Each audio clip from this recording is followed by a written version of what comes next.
Boker Tov. The video is Leila Nishmas from Shmuel Bachman Chaim Tzvidoiv. Mishnah Berurah tells us how powerful Tainus Esther is. Every individual has to know. That's what's called Tainus Esther. That every individual knows they can save the world. That's really what the Chazal is telling us. Rav Nachman has a beautiful piece. He says, "Why does it say Chayv Adam Loimer B'Shvili Nivo Adam?" A person is obligated to say the world was created for me. Says Rav Nachman, it doesn't mean it was created for you, so you should eat all the potato chips in the world, like we say. It means you're responsible for the entire world. If you're responsible for the entire world, that means you have the ability to save the world. That's how powerful our tefillahs are. And that's what we have to think about in Tainus Esther. Now, halacha l'maaseh. When it comes to the minig of machzis shekel, the minig is really, essentially, it's a chiyuv, because the chiyuv of counting of machzis shekels was for men. But the minig is also to give it on behalf of women and children, if you can. The minig is to have 1.5 shkalim. That means $3.50 in the shul. They usually have $3.50. You put down money, $1.50, or some have a custom to do $5, which was the equivalent of the machzis shekel, about. And then when you put down the money, you pick up these coins, you're kind of them, so to speak, which means they become yours, and you put them l'shem tzedakah for machzis shekel. It's really done not as a machzis shekel match. You're not giving machzis shekel. Otherwise, it would be a question of hekdesh. Rather, it's the minig of giving machzis shekel. It's a beautiful minig. The minig, according to many, was actually to give it to Talmud Torah, to people that learn. That is the minig of machzis shekel. You could do it by mincha of Tainus Esther. You could also do it on Purim itself. Either one is valid.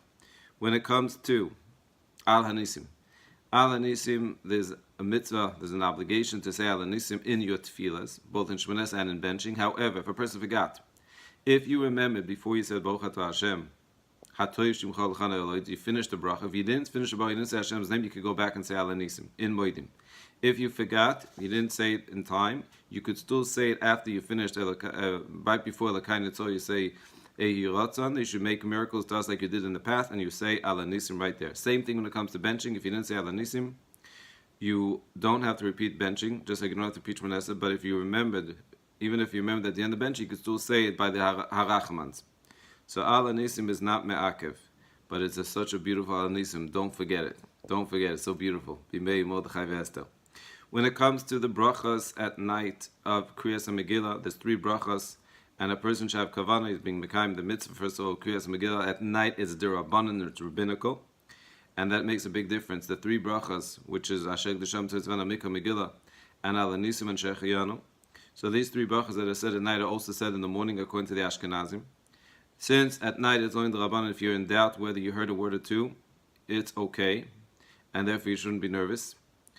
If a person is listening, of course, to Kriyas Megillah, and you didn't hear a word or two, you should try to fill it in by heart. That's okay.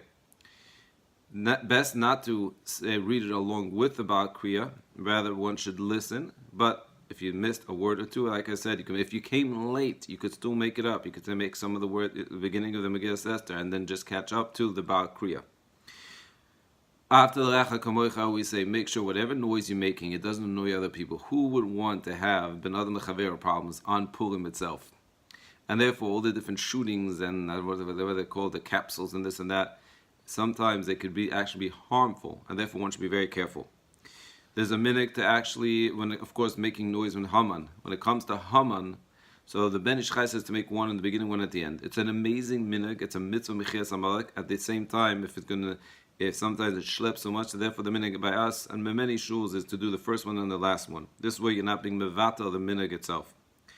When it comes to something that's reading for women, a person should make the bracha lishmoya mikra megillah. If you're laning for ladies, one of the ladies should make a bracha for everyone else, if you already heard the laning. When it comes to nighttime, there's a mitzvah to have a suda, a little bit of a suda at night. There's a minhag to have zaroinim, seeds, and rice. Malacha is mutter, especially Purim night, but during the end of the day. However, better not to, because unless you really need to, as a hefsed, because when it comes to Purim, it's such an incredible day. It's like Yom Kippur. So who wants to work? Matanas Evyonim. How do you fulfill the mitzvah? 2 matanas, which means 2 matanas to 2 evyonim. Each evyon, each poor person should get 1 matana, which is an equivalent of a meal. Me'ikar adin, it's a pruta, and therefore more than that you could use maisa money, but it's better. Up until $10 you should use per person. This way you know you're covering a meal. So together it's $20. Give it to someone that's giving it out on Purim itself, or find a poor person. Unfortunately, there's many, and if anyone needs, you could give me the money, and bli neder, I will give it out.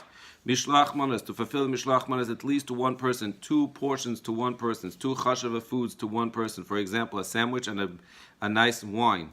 This way you fulfill the obligation. There's a minute that some hold they should do it ali de shliach, but me'ikar din, you don't have to give it ali de shliach. Adarabah, the main thing, the main purpose is to get close to the people that chas v'shalom we're not so close to, and to make sure that people have food. So therefore, one, you could fulfill both. You could do one ali de shliach through a messenger, and then one yourself. That's me'ikar din. You could give much more. But interesting that Reb Chaim was asked, Reb Chaim Kanev was asked, if a person has more time on Purim to give mishlach manas or to learn Torah, he should sit down and learn because it's such an incredible day of learning. However, of course, if your wife needs you to help, you're going to help your wife. And if you need someone, if you give mishlach manas, you can make someone happy. The Rambam says, Matanos Avyonim is the ikar, to be malbe, make people happy in Purim, gewalt. Imagine what that means. Women are obligated in Mikra Megillah, however, they're not obligated to go to a minyan. So if it's difficult, they could definitely not go to minyan. They could have a non-minyan reading at home. A woman could read for another woman. The bracha at the end of Kiras Megillah, if it's being read for women, you don't say Harav es Riveinu, but if there's other men there, at least 6 men, then you could say the Harav es Riveinu, which is this beautiful bracha at the end of Megillah, but it's not me'akev. If a person tonight, before laning, has difficulty, it's difficult, we're going to continue in the next video.